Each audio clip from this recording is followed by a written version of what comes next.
Okay, we should be recording. Great. Thank you, everyone, for joining us today for the Conservation Commission regular meeting Thursday, June 12th at 12 o'clock here at New Canaan Town Hall. The time currently is 12:03. I'll do the roll call. First, I'm going to start on Zoom with John Fusek. John Fusek here. Great.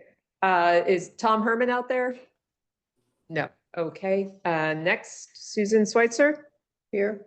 Okay. Ann Silvio. Here. And Rob Bates Mason is here. Okay. Next on the agenda, if anyone would like to make a public comment. No. Okay. At the commissioners know we had some back minutes to go through, June 13th of 2024, which I do believe that we did approve. It just wasn't signed. But they were all sent February 13th, March 13th, April 10th, which we didn't have a quorum for, and then May 8th. Were there any questions on those minutes? Nope. Okay. Anyone want to make the motion to approve? I can't make the motion because I was absent for two of them. Okay. Okay, maybe we should we go one by one for the month? Yeah, okay. June 13th, 2024. Would anyone like to make a motion? I'll make a motion to approve. Okay, John Fusek, Ann Silvio second. Those are approved. Tom Herman, you weren't there for that meeting, so you're not need, if you can, and joining the meeting, Tom Herman. Next minutes to approve are February 13th, 2025. Any questions on those? Tom, you were not at that meeting, so you approved, but let's see. I'll make a motion to approve those. Thanks. John Fusek makes the first motion. And Silvio seconds. Any opposed? All right, those are approved. March 13th, Tom, you were here. Any questions on those minutes? Nope. Okay, motion? I'll make the motion. Susan Schweitzer makes the motion. I'll second. Tom Herman seconds. Okay. Any questions? Okay, so those are approved. If there's no April 10th, we technically don't need to approve because it wasn't a quorum. And May 8th, let's see, can I have a motion for the May 8th meeting minutes? And Silvio, and someone to second? I'll second. John Fusek. Okay, any questions on that or?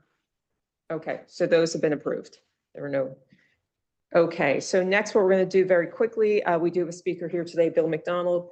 What we're going to do now is just go into the Bristow update from Tiger Man. Okay. You received the videos I sent you? Yeah. Yeah. Yeah.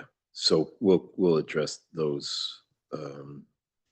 And then we picked up the weeds. The weeds. Stuff. Yeah, thank you. Yeah, no, that was well, thank you for that. We're going to be going back in there. Land Trust is going to be going back in there next week, hopefully, to do more work and do plantings. Okay. All right. Yeah. Well, if you need any help or whatever, any support, just let us know. Okay, whatever you need. We might leave the stuff again and. That's fine. Just leave Contact. it, now that, it was actually a good lesson because some of our guys were like, Cam Hutchins Meadow, where is that? Oh, right. It's in Bristol. So so yeah, it was good for them. Okay. And then there isn't much going on. There's, just routine maintenance. We are looking at possibly doing some maintenance dredging of the pond itself. You needed the permit, right? Yeah, I got to go to inland wetlands to actually get basically a 5-year dredging permit. So it'd be, kind of an annual work for us. That'll help us, with other things that are going on in the area, but that would, that's the next look. Is we met with Kathy on that. She's given us what we need as far as our checklist. I just got to put together the application. That'll be a commission one since it's a 5-year approval, and then probably hire the same contractor, Peter Lonnie, to go do the work, get a quote, and have him come in and clean it out. And it likely will be an annual basis for us to go in there and take care of it. It's a small pond, Right. so any portion of sediment is probably makes a larger impact in that area. Okay. Excuse me. Any questions on the pond dredging? The deer fence with the property, Barbara Skibicki's property, that the tree came down. can we use funds? I don't think all the Bristol funds were all used. They were not Yeah. yet. And I have a open PO with Gannon for that work. So we could have that taken care of. Right. So could those funds go to that prior to the deadline, the end of the month? Prior to June For the 30. I'll budget? talk to Tom today. see if we Okay. can Get out there. Okay, great. Um, And then there's the limb that kind of overhangs the pond area. Yeah, Dead saw limb. that one. Yeah, it's just, that's just a little bit more problematic, but I'll get our on-call company to come in and take a look at that. Okay, and then also that limb by Francis of Assisi, Okay, Yeah. yep. because just by the walking path. Yep. Okay, great. Thank you. Any other questions on Bristow? No? Okay, next, thank you so much. We have Betsy Bylas here for New Canaan Beautification League, and she worked with Tiger on the South Avenue trees. And we just want a quick update because we saw that how the watering's going, and we saw that some of the trees didn't make it. Yes, just to recap, Tiger's team planted 139 trees along South Avenue in April of 2025. We thought we had identified a fair number that might not have made it, but we've winnowed that down to 2. There are 2 trees that we think need to be replaced. The others have leafed out satisfactorily. They'll be checked again for overall vigor at the end of the summer to see if any further replacements need to be made. And there is a guarantee from the supplier, as I understand. So that will happen fairly soon, I think. We actually picked up the trees already. Oh, good. So good. They're in our yard. And we're looking at scheduling that next week. Outstanding. Okay. The total cost that was approved by the Board of Selectmen was about $50,000. The deep watering, I think, is happening weekly, It is. as I understand it. So that's going to happen for at least the first year, and we may want to talk about the second year depending upon the weather. Correct. That's That's okay. fine. Yeah. Our anticipation was probably 2 years, just to Yeah, make sure. that's certainly our preference. All right. How late does that go? Like September? Probably a little bit later, depending upon, we're always seeing like it's drier later. So we'll probably push that. Gets a little bit easier for us. Once the leaves start to fall, then it's at that point in time, trees starting to go dormant. And then I'm pretty much busy with every guy for leaf pickup for a couple of months, about 8 weeks. So right at leaf fall is about the time we're going to stop. So maybe the end of October, Yeah. possibly. That's about when that transition happens. We're receiving positive comments on the project from neighbors on South Avenue and beyond. And I have a copy of the updated plant list for the project as built. And the plant list, which is also posted on the New Canaan Beautification League website. So I'm happy to provide this to, Yeah, actually, could we so there's a link you to, have it? if there's a link, we can ask Lola Sweeney to put it on the Conservation Commission That's fine. page, at least so. Yeah, I have Another 1 place- foot in Yeah. history, so I value hard copy sometimes. Yeah. So that is where we are, and I think it was a wonderful success, and I thank Tiger and his team and everybody else who was involved, Bob Horan, Bill Pollock at Keith Simpson Associates. It was a very worthwhile project. Is the map that you have of the trees, site map, is Yes, that on the Beautification League website as well? I believe so.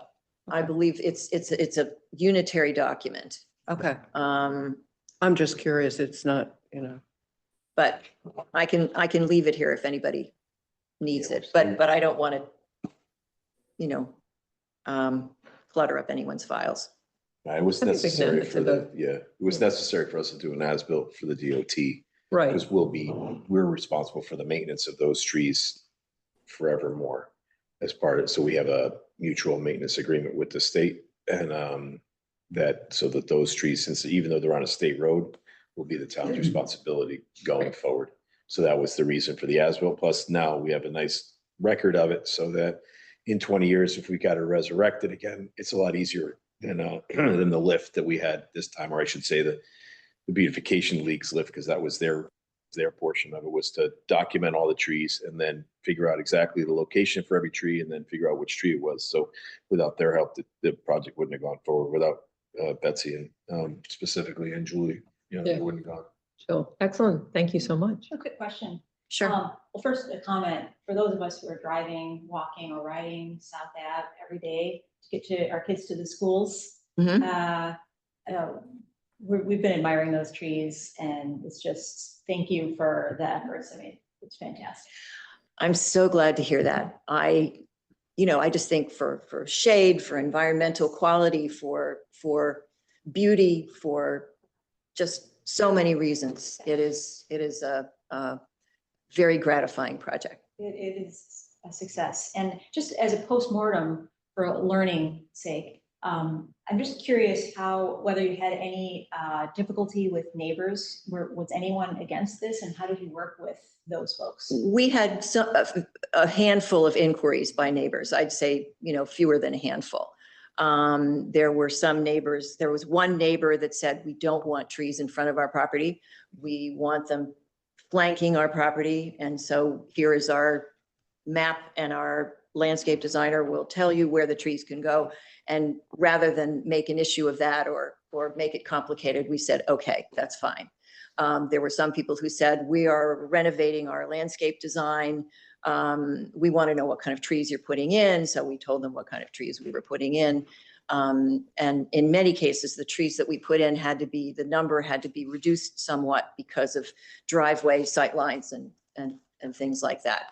But we had mostly inquiries. In one case, the neighbor said, we don't want any.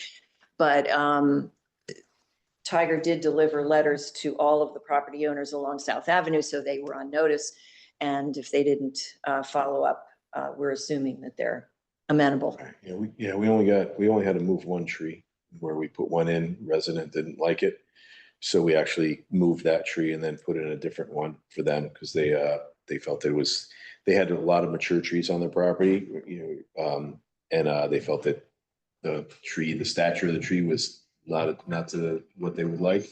But almost everyone, we have people calling saying, why don't I have a tree, versus the other way around? Because to Betsy's point, that we started off with more than what we wound up being able to plant. And that was strictly because when we met with the DOT, they had a drainage line in one area where we couldn't put any trees on top of it. They said, no, you can't put any trees on top of the drainage line. And then there were certain situations where trees would block a sight line, block signage. And they said, no, you gotta, so we either were able to move those trees or actually had to remove them and find other locations. And then we were able to take a couple, put them deeper into the property, like say at the center school parking lot. So instead of being proud on the street, we brought them back. So we lost one oak just a little while ago, and we're planting two more there to make up for that. So we're able to do a little bit more things of that nature. But for the most part, apart from that one call from that one resident, I didn't receive a complaint. And we work on the fact that if I don't get a complaint, then we have acceptance. How about that? You know what I mean? And then everyone else, then they're happy. So. Excellent. Great. Okay. Any other questions? Okay, quickly, Tiger, just over the transfer station update, the swap shop, we have a volunteer here. It seems to be doing fine. The redeemable can shed is up and running. And just the food scraps, do we know what days they're being picked up? So Donnie gave me we went to he doesn't say the dates, but we just went to the 3 larger totes twice a week. And since that time, we haven't had any problems with overflowing containers, and everything seems to be cleaner and more presentable. So I think it's probably a little bit better for everyone.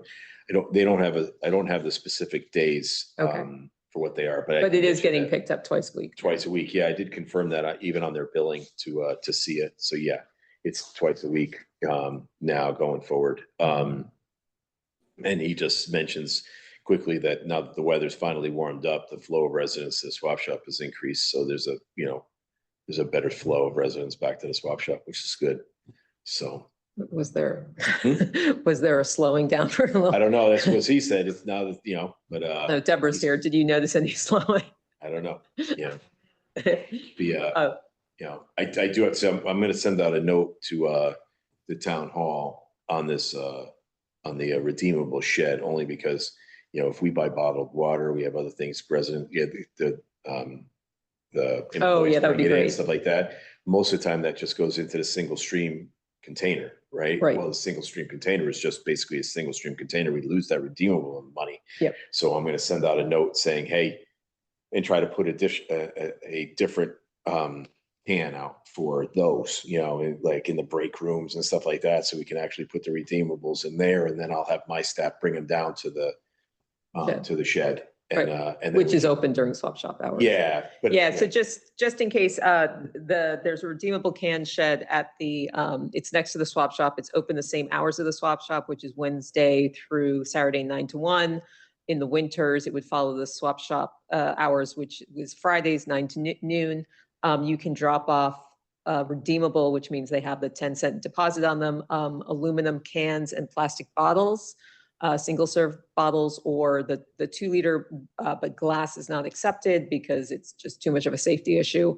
And now until the end of August, all the proceeds that Planet New Canaan receives, they're working with iRecycle Redemption Center, will go towards the New Canaan food bank or food pantry, sorry. So Why is it ever closed? it closes just because actually people sometimes will go in and take the bottles. We've had that. Oh, it's open. Yeah, it's a shed that's open. And Okay. so it's not like a a machine. No, it's not a Oh. machine. The reversible vending machines were really expensive. So, yeah, so that's the reason why. Okay. Quick question, there's a couple old posters attached to the support beams at the single stream recycling that have plexiglass over them, and they're faded beyond readability. Oh, okay. If I created new ones, would that be fine? Could you guys put them behind the plexiglass there? I don't have a problem with it. Yeah. Okay, and it would refer to where people can bring the redeemables if they want and the hours of that. And That's fine. I can see what was up there. It was like, what can be recycled, what can't, so. Yeah, we can give you the template from before if you want, you know. if Sure, you want that would be- The, If you can get that, that would be great. yeah. I'd adjust it a little bit just to indicate that we collect redeemables by the. No, that would be great. If you could, yeah, if you wanted help with that, that'd be fine. Then we can mount, and then I can get them printed back off again and mounted. So let me get you the previous template, and then we can go from there. Super. And we have the transfer station brochures be printed in a day or two. Some have been given to Don, but he said he hasn't really gotten anything yet. And Tom was the one who redid that to make it look Oh, okay. nicer. Yeah, it was So, great. All yeah. right. The Awesome. Well, your guy there. Okay, yeah. You were involved. Right, I remember. yeah, we just started with the stickers right now. So basically, we just started Yeah. taking applications in, but we're not. We don't have the stickers to go back out. Yeah, so Don said he didn't have the stickers yet. So he has the stamp that says stickers inside. Right. He's got about 50 brochures right now, and then we're getting another 1,000 from a new Renew in town. Okay. So drop them off with Don. Drop them over Don, and then he'll take care of it. Scouts. Yeah. So yeah, and then we'll incorporate that at the time. So once he gets everything together, then he'll start sending them out. Right now, if someone, re-ups or is new, we tell them they can start, because we've only got 2 weeks left, we tell them they can start, and then they'll get their sticker coming forward. Okay, great. Okay, any other questions before we move on to our speaker, Bill McDonald?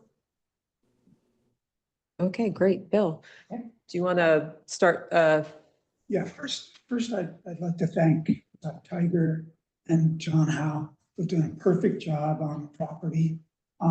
For the project, you only mow it once a year, and they did it in early winter, let's say last year, perfectly. The right depth, did not disturb the soil at all. It was really a great job. This is one of those few projects where there's really not a lot of money involved, or we're not disturbing the soil at all because there were pre-existing native perennial flowers. So it's a really interesting experiment, if you will. It's turned into a really beautiful place. And so really nice to be there, and it's serenity, beauty, and happiness. No kidding, it's really nice. So this is just 4 minutes of what does it look like now? An update basically on what's happened.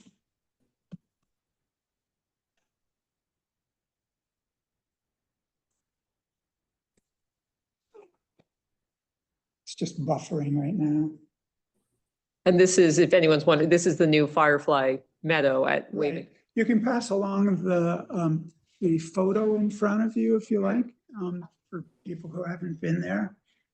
It's really a nice spot to be. So this was something you seeded? Thank you. No, so here's an unusual thing.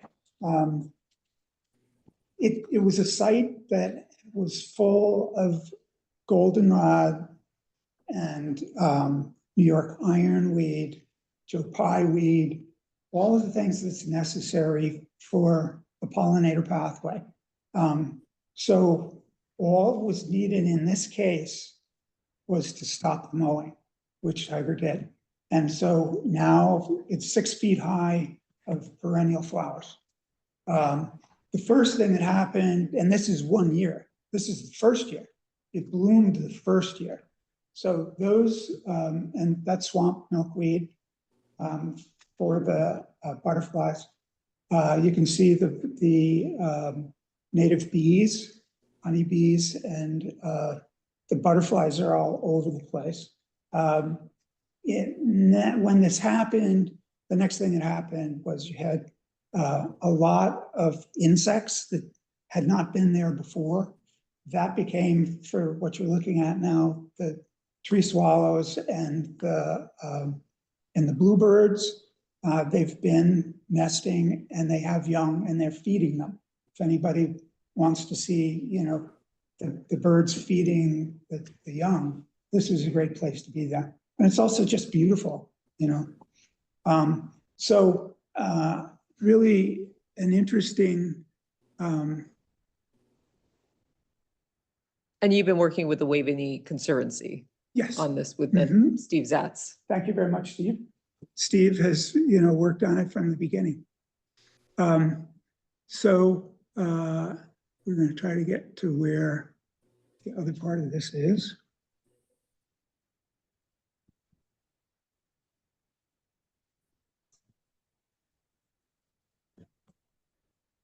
There we go.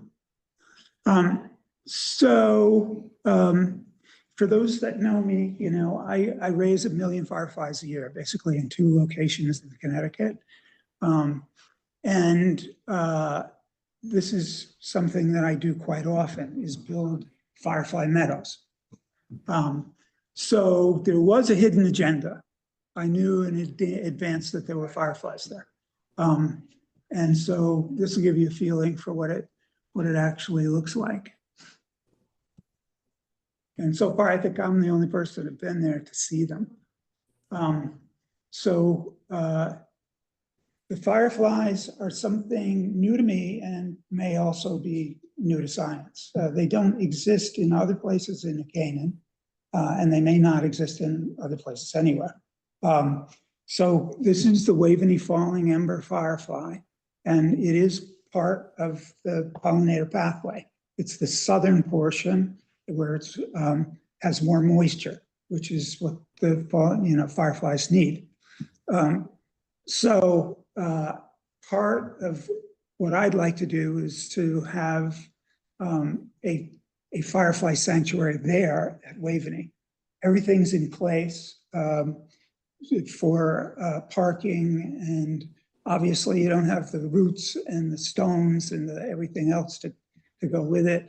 There are a lot of people there at night off the back deck, on the deck of Waveney, and this is a stone's throw from there. I've named them the Waveney falling ember firefly.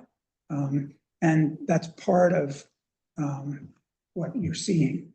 In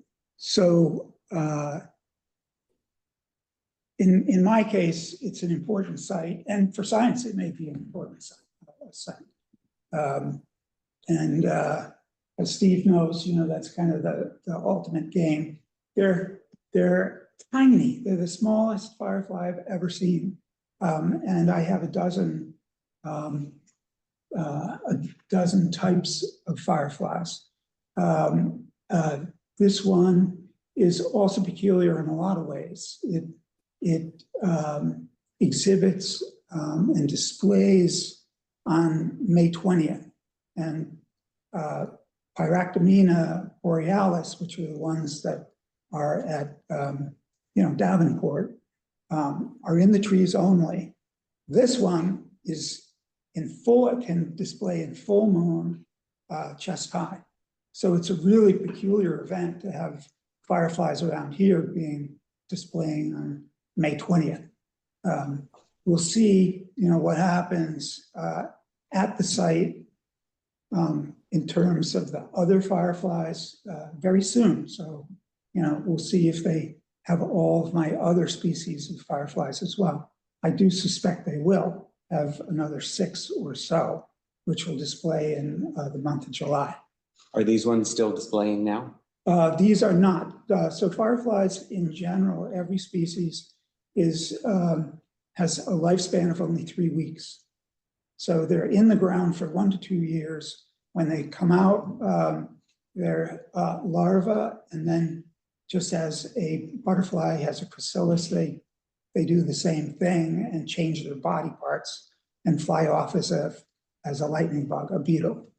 So that's a little bit about what we're doing there.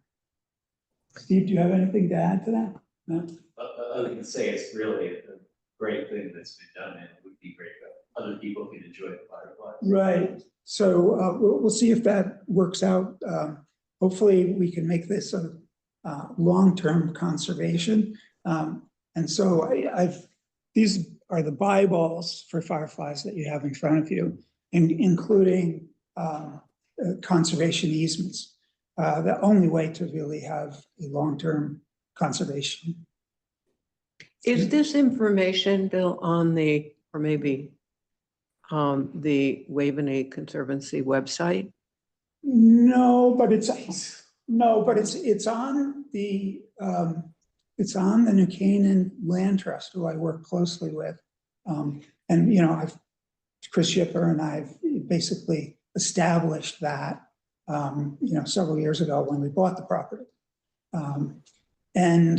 So that's the story behind it is.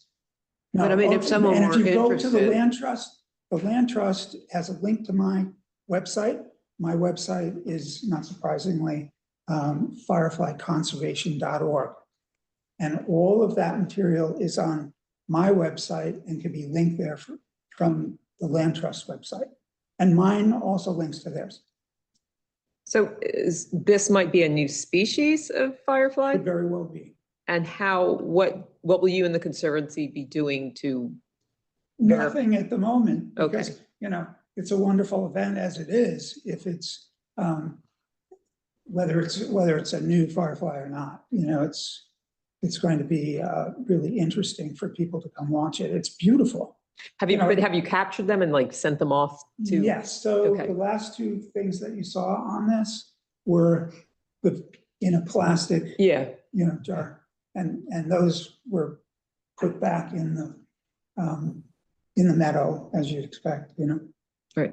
So this is not a conversation for this commission, but for Parks and Rec. But I just asking Tiger, is it ever a case that part of a park has an conservation easement on it? Or if there's something to be protected, like a new species of firefly? Well, that would be for park, that would be for the. Well, yeah, commission, for Parks and but Rec, it's not I for us. don't, we have a conservation or a lien on certain portions for the buildings themselves, right? Right. So the carriage barn has a lien associated with a grant that it's receiving. But something other than that, no, we could still do work on it, but we've got to talk to SHPO about that. There, I don't know how we would do. I don't know, that would be for them. I mean, it's a question for Parks and Rec, but I was just Yeah. wondering if there was any Yeah, I don't- natural areas that have easements. Not that I know of, that, that exist at present, that Right. where we've got somewhere where there's an area where we can't touch, I don't believe there are anything at present that we, if we didn't want to, we couldn't touch. Okay. I'd have to look back, but I don't think there is. Every once in a while, though, there are these community groups that come up with these ideas for new uses at Waveney, though. So your point is interestingly taken, that it might be useful to put some sort of special preservation plan for these particular areas that are designated as It's more like what you can't do in building something. You still have access to it, you still mow it once a year, you still can use a purpose. It describes the purpose of what you're doing. I mean, for Waveney, there's still the understanding that from the road itself, the east-west road, anything north of that is really the active recreation area. Anything south of that is the passive recreation area. So there's not really anything supposed to be built. I understand that, but I also recollect very clearly a clear conflict with a group that wanted to build a skating rink back there. I don't remember if it was ever back there. I know that it was. Oh, I think so, always because I north. remember it was fiercely debated as part of the cornfield. Anyway, it doesn't matter. It Yeah, didn't that's okay. happen, but it could be revived if someone else decided they wanted to do that.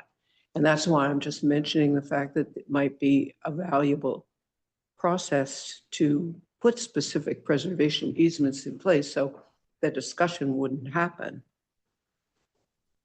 And I mean, that would be for kind of the Waveney Conservancy to discuss with Parks and Rec And the council. and the council. Long-term event. In the end, it would be the council, I imagine. Yeah. And that would, yeah. I have a question about the May 20th display you Yes. mentioned. Are you imagining that every year there'll be a day where we could, as a town, build a little programming around? You easily could. And so I think the New Canaan Land Trust has done a wonderful job in doing that. And one of the cool things about it is, there's a community outreach kind of element to fireflies. And it's an emotive insect. Some people call it the gateway insect because there's a door in your brain there.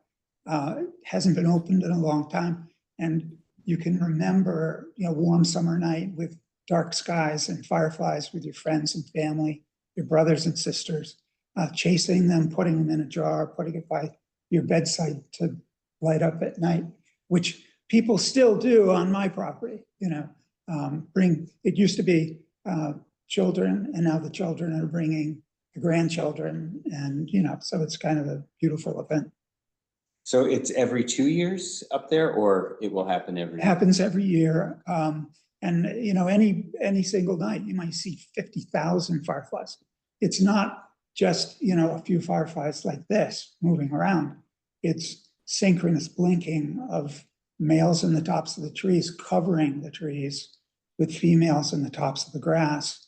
When they see their pattern, their species that they like, they'll blink slowly like that, and the fireflies will fly down and mate.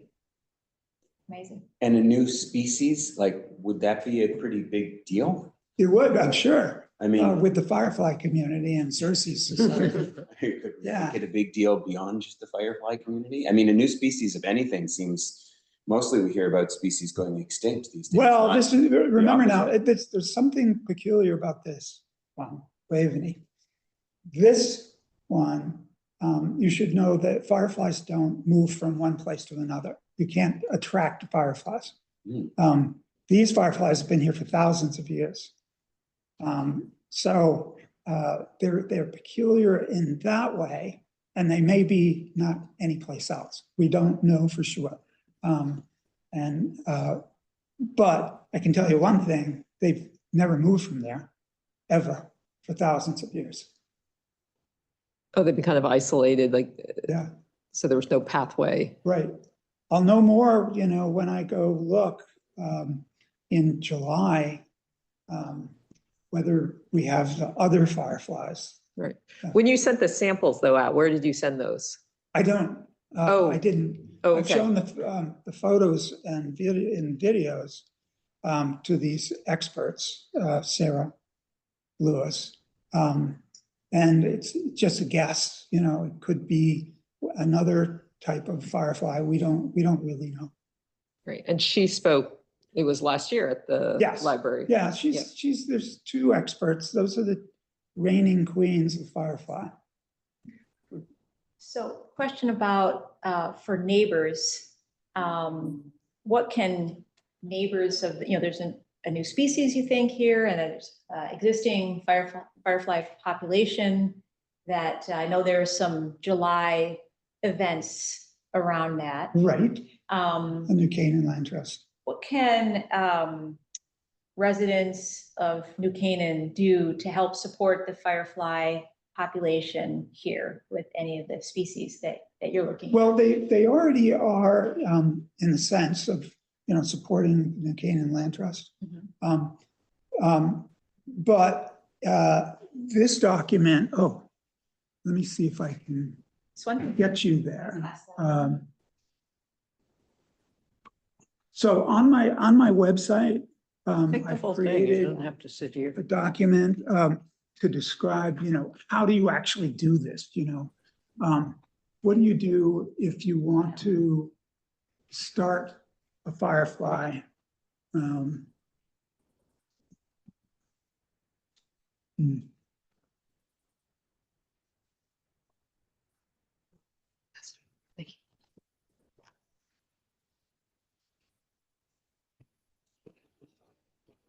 Well, I'm not sure we're gonna get there on this document. But those are this one, good, thanks, sure. So first of all, the watershed, when I go look at a property and people have asked me to see their properties, and when I create them myself, so I've already created several firefly sanctuaries or firefly meadows. I look at the control of the watershed. I wouldn't touch a property that I couldn't control. So if there were neighbors above me that were spraying and they had the signs of poison for dogs and children, they are poisoning dogs and children. It's true. And the firefly is a really peculiar beetle in the sense that it's so sensitive to pollution. So if there is any pesticides, herbicides, fertilizer, any kind of chemicals, they're dead. So it's a lot like the canary in the coal mine. If you have fireflies, you're in a safe environment, because if there's life in the firefly meadow, you're safe too. So that's that issue. The ecotone, when I looked at this property first, the reason that it attracted me to Waveney Conservation Area is the ecotone. So you need to have protection from light pollution. So what you want is ecotone, where you have forest and then you have meadow. Similar to what I was talking about, my fireflies are exhibiting as males in the trees. There's no light pollution there, and that's why they're there. So it's a dark place, it's dark sky, and then the females are in the tops of the grasses and meadow. And this property had it in spades. So it's the southern portion of the pollinator pathway, completely surrounded 3 directions, except for the view of Waveney itself. There's the food chain is a peculiar issue. If you want to have a firefly sanctuary, you're going to want to have snails and slugs and worms, and it has to be an organic place. This is an organic place. So it's special in that way and has a food chain that's always been there. There are no, there's very little invasives there. So we've never had to disturb the soil. We haven't put in plugs, don't intend to. I don't intend to seed it with other species of fireflies because this thing could be really special. You want logs and leaf piles and in the forest in that location, it's there in spades, so they can lay their eggs. The meadow cutting, which Tiger's done such a good job on, is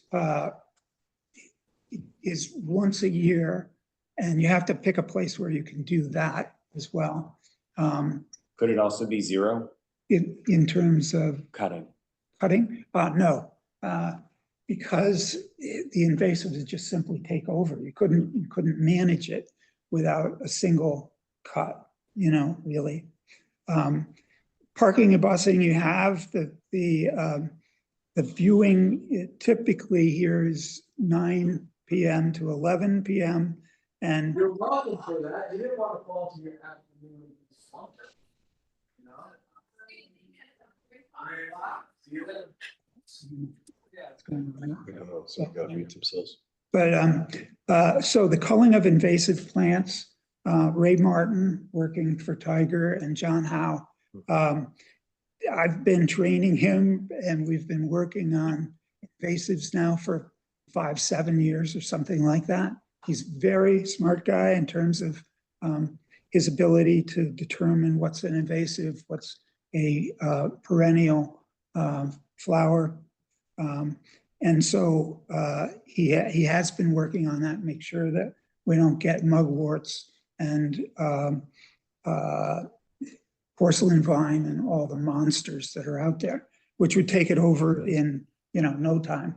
It would be like Genian, in no time.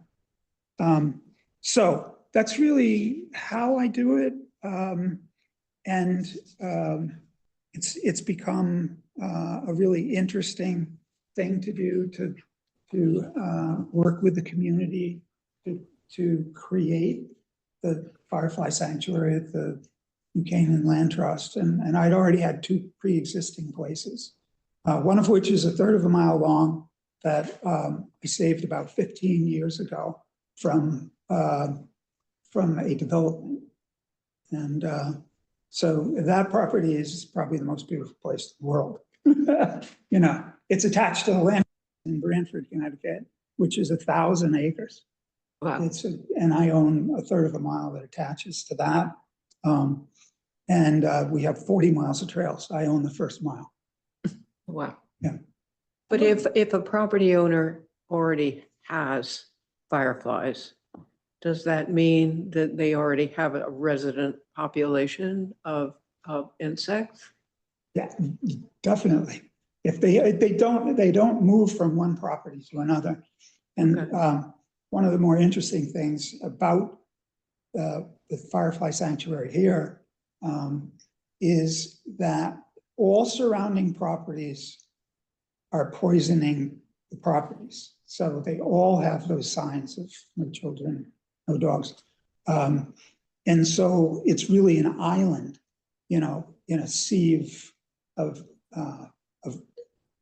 chemicals, no kidding. But there is no firefly on any surrounding property, 0. And then if you walk onto our properties, the land trust and my property, there's any given night, you see 50,000. And so it's like this moment that goes from death to life. But you're high up. No. Well, I own to the top of the ridge. Yeah. Which is across from the 11th hole of the New Canaan. Right. And the land trust property is pretty high up too. No, also lower. Okay.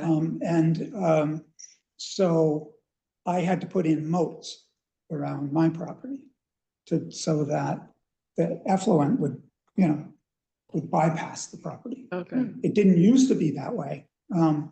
And so same deal with my property. It's been organic. I've owned it for 55 years.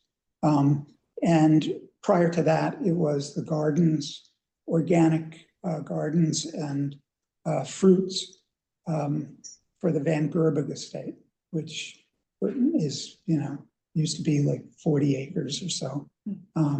We have 12 together. It's a quarter of a mile long. It goes all the way from 123 to Sleepy Hollow.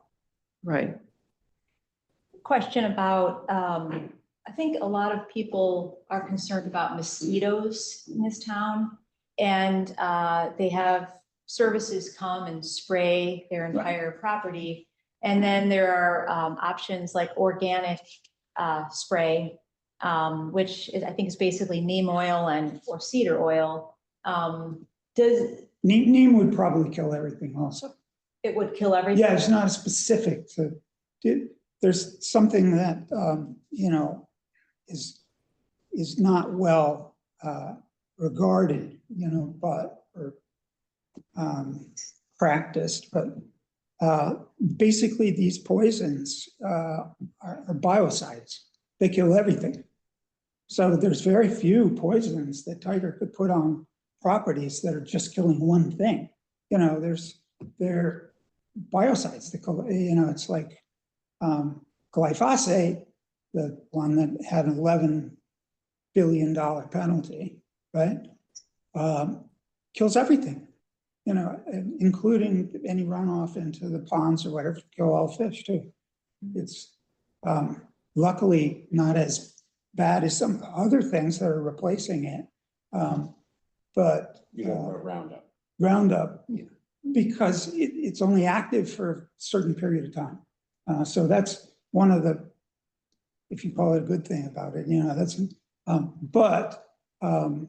yeah. So is the advice for people who are trying to get rid of mosquitoes on their properties, there's nothing? I'll tell you what I use, which is, I use fans. Mosquitoes, if you're sitting out on your back deck and you have fans going, mosquitoes don't like the movement of the air. If you go to the Bahamas a lot, like I do, you would, you don't sleep without a fan going. It can't be done really. And so that. Or bats. Bats. We have bats. Bat houses. We have lots of bats on my property. I also have a lot of tree swallows. So I'm raising tree swallows and all kinds of different birds. And praying mantises. I don't actually raise the praying mantis. So praying mantis, that's an odd story, is the insect of Connecticut. How they came up with that, we'll have to figure out someday. It's invasive though. It's an isn't it? invasive. So no praying mantis on my property that if I see them, or in their egg cases, I get them in the winter. So they have to be destroyed. Great. So, Sorry, I have one more question about the light pollution. I know a lot of people are concerned about crime, and so they tend to light up their properties. And you've talked about how bad that is for the fireflies. Well, that's an interesting story, because what the thieves do is go around town and see which of the floodlights are on all the time. Right? So they know where people are not in the house, and that's where the lights are. So it's just the opposite of what you'd expect. So it's not security, it's the opposite of that. But New Canaan does have that ordinance, and if someday somebody figures out how to make it known to the population that they're going to get a call to put the light so that it won't go past their border. That's how it reads, the New Canaan ordinance. And maybe they would have, they would put it down at least onto the ground. The other part of it is, they should all be on motion sensors. And for those people that have money, they now have motion sensors just for humans. So you'll know that the guy is coming, Rather than a raccoon. right? Yeah. Well, I don't know. I'd like the raccoon to leave also. And Bill, can I, or go ahead, Ann. sorry, I didn't hear that. He said, go ahead. I was deferring back to you. You had a question. Go ahead. Well, it was a follow on this about lighting. Yes. It's changing to the orange bulb sometime.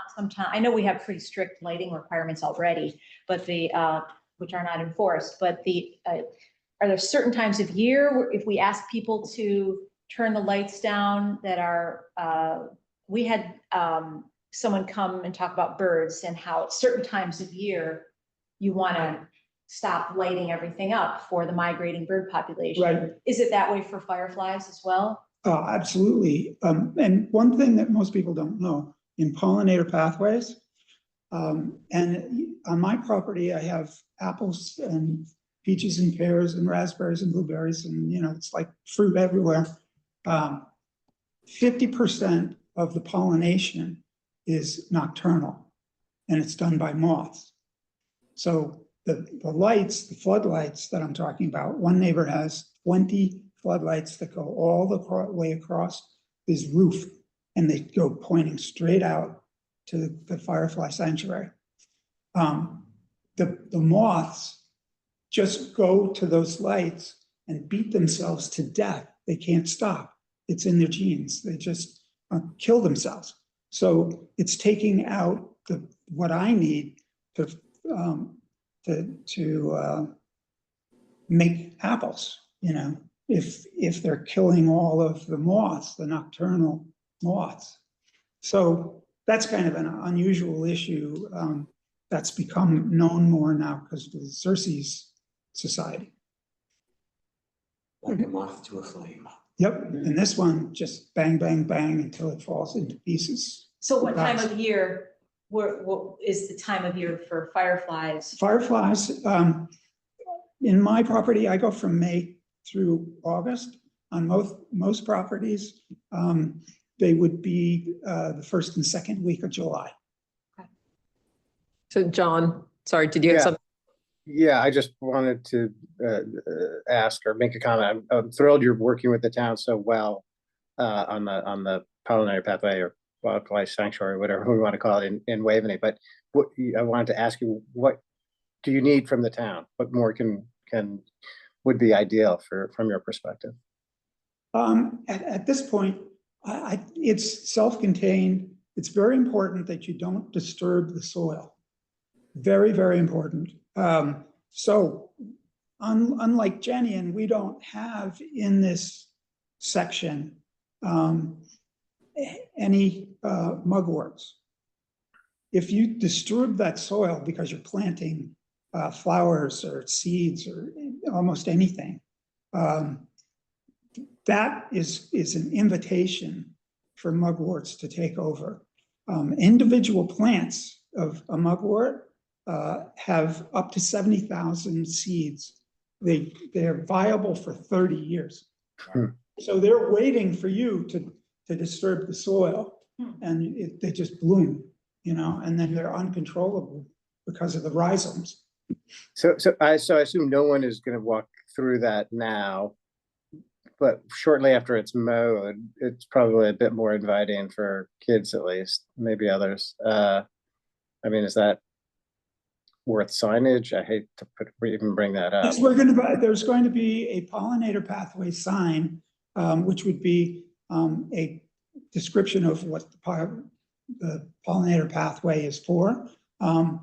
And on a permanent basis, I'll put pollinator pathway signs by the bench. It's pretty clear now. Yeah. Tiger hasn't mowed it. It's 3 feet high, and nobody's going to mow it. I don't think they've done it. No, I'm more concerned about people walking during that, 2 or 4-week period when, after it's mowed, but it's a small window, and maybe on your sign, you could even put, please don't walk in here. Oh, no, it doesn't matter. They're fine. You know, you can use it as, you know, field is, if you wanted to, you know, it's after they mow it, the grass is 3 inches high. There's no open ground. That's one of the beauties of this place and what attracted me to it in the first place. So it's more an issue if people went in there and said, oh, I'm going to plant some Monarda in there and start digging up the soil. Oh, That's that what could brings be in a the problem, mugwort. you know. Okay. I see. Okay, thank you. So there is a pollinator pathway program on June 17th at New Canaan Library. The Conservation Commission is part of the pathway, as well as the town of New Canaan, as well as New Canaan Land Trust, Beautification League. It is called the Light Eaters book. Bill, is there any way we can put out some of your information on that night? Sure. Okay, I'll get in Also, touch. I'll get you some cards if you want. That Yeah, you can basically find everything you'd ever want to know about fireflies, maybe more than you want to know, on my website, which is fireflyconservation.org. great. Any more questions? We asked for public comment in the beginning, but more people joined us after that. Should we? Sure, that was more for the meeting. Any public comment or questions? I actually had two quick things, which kind of irrelevant, maybe I didn't know Sure. about the second. First one is I'm going to be presenting to town council next week. Time restrictions on the use of gas leaf blowers in the summer. Just to put that idea out there and get the conversation going. Which day? Wednesday, the 18th. So having support at the meeting would be more than welcome. Can I ask a question about that? Certainly. Okay, so Pound Ridge has done something really intelligent, which is they allow a homeowner who's also a voter to use a leaf blower, but commercial interests are not allowed to use leaf blowers. Everything about their program appears to be really intelligent. And so I think if somebody is studying what's going on, you know, it's already been done in different places in Greenwich and Westport and, you know, wherever. But I like the Pound Ridge thing better than the rest of the programs. And I think it's very important, you know, that you're not blasted out of your backyard every day. Yes, well, that was the idea, just and be kind of sensible and limit it to the summer, when you don't really need them anyway. So that was the first thing. Second thing is just having to do with this conversation. Actually, Tiger, I got in touch with you a couple of months ago about that plot of land by Farm Road and Old Stamford Road, which is an empty piece of town land, which is now pretty much overrun with invasives. And I would be very much interested in supporting making that into a pollinator meadow. It actually does have a little creek running through it, so usually good if you can support fire. That's usually a good thing, you know. So and I went in there last winter and basically cut the vines that were strangling the trees in there, but it still is very invasive-ish and probably needs to be cut down. And That next to the Waveney Care Center, Across the street. across the street. Oh, across the street. north- What is that? I mean, I remember at one point, I remember it was brought up in town council once, very quickly, like, could something be built on that? And then it was no, and moved on. What is that? It's a proportion of land because they cut through for farm road. Farmer, okay, so it was eminent domain when they, like on Ferry Street? There's a Yeah. couple issues, you know, related to that, which is, you really need to mow it for several years. In my case, I do a lot of tests on mugworts and a lot of tests on Asian bittersweet and so forth. You would really, if you were going to do it, you would probably mow it as it was a lawn every week or every 2 weeks for 3 years, to establish the other important plants, and then you'd have a chance to dig out. Remember that any pollinator pathway or firefly sanctuary has to be done manually, which is an expensive thing for the town to do. Right. This site was basically a no-cost project because it had been mowed for a long time. It was completely saturated with the right plants that wouldn't allow invasives to take place. We didn't disturb the soil. A really interesting, no-cost kind of project, you know. But you will have invasives in the future. So you need to have someone, and they do, who can identify which one that you come by and you basically you're cutting rather than digging out invasives. And it takes an hour or something because there aren't that many right now. But to make one out of something that's overrun with invasives is not an easy job. I mean, it's not something that's normal. But on the other hand, I'd like to try. Yeah, And I'm happy to put in funds to support this. It'd be great if other organizations in town would also support it. I think it could be beautiful. I mean, if you cut it back, put in some sort of trees that support ecosystems, get pollinated flowers growing there, it'll a great. I think Steve has done this, you know, on his property. I've done them on my properties. We could come take a look and see whether, you know, that's something you'd want. You know, we'd be happy to take a look. And Tiger, what's the avenue? Is it town council For what? to ask about doing anything to this piece of property? Is it? It would just be us, You, okay. basically, yeah. Okay. Just be, I mean, you know, because we manage other portions that are with other groups, Right. you know, so like the The Conservation Commission. No, DPW, right? DPW, yeah. What we call the showcase, which is the intersection of Farm and South, that's done, you know, that all has like daffodils and what have you in it. So we work with Beautification League on that, you know, as far as the management of that area. So that would just be similar to that. So you got beautification league, right? And it might just be a longer time horizon than you would like. Because if you have to lay the groundwork with mowing and. No, and I'm sure it will be a multi-year process, and so it's got stone walls around it, you can't bring a mower in there. So it would take some work, but I mean, I'd like to start because. Well, you can borrow some of my tools because I have every tool known to man for cutting. You know, think spot cutting, not spot spraying, because spot spraying you're defeated already. You know. Yeah. Okay. Thank you so much, Bill. Okay, so I'm going to go ahead and do we have a motion to adjourn? Before we do that, shouldn't we say Oh, thank gosh. you No, to actually, Robin? I'm so sorry. Thank you for saying that. I am coming off the Conservation Commission. I'm moving on to Executive Director's Land Trust. So I'm going to be coming off the commission. I've spoken to Deanna. She's reached out to the RTC, the DTC, and they should be bringing someone on board. I don't know if anyone's been chosen yet. So for the commission is that, and Deanna will be the first selectman, is the one who kind of orchestrates and runs. There'll be election at the next meeting, it should be. And I'll reach out to Deanna so she could reach out to you for a new chairman, and then as well as possibly secretary or something to be discussed by the commission. Okay.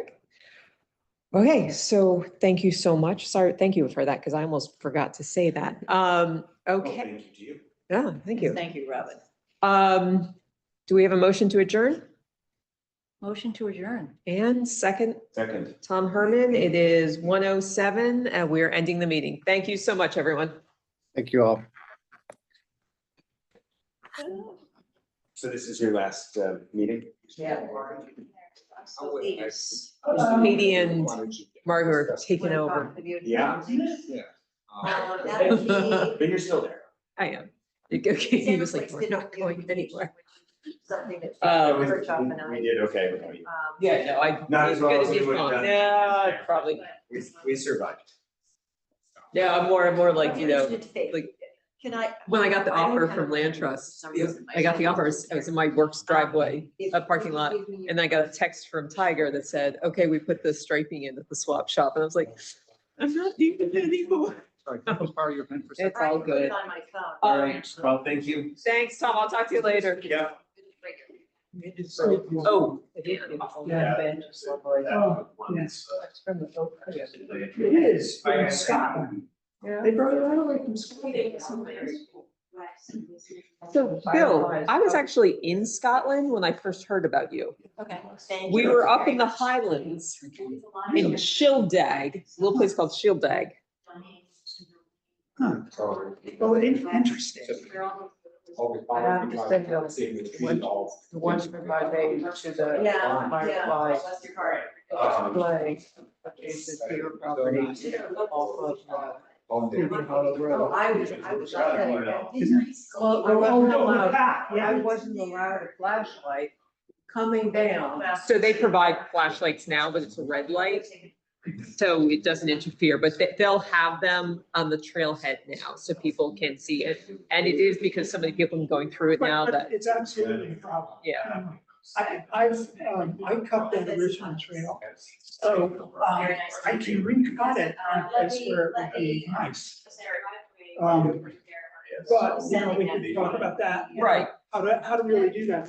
What you want to do is make it circuitous, you know, serpentine. Right, And thanks, have- Betsy. And have it, Thank you. you know, we could really definitely improve, it, no question. I mean, I would think from a perspective of a project not being accessible at all, and it's not even people with disabilities, it's just It's difficult.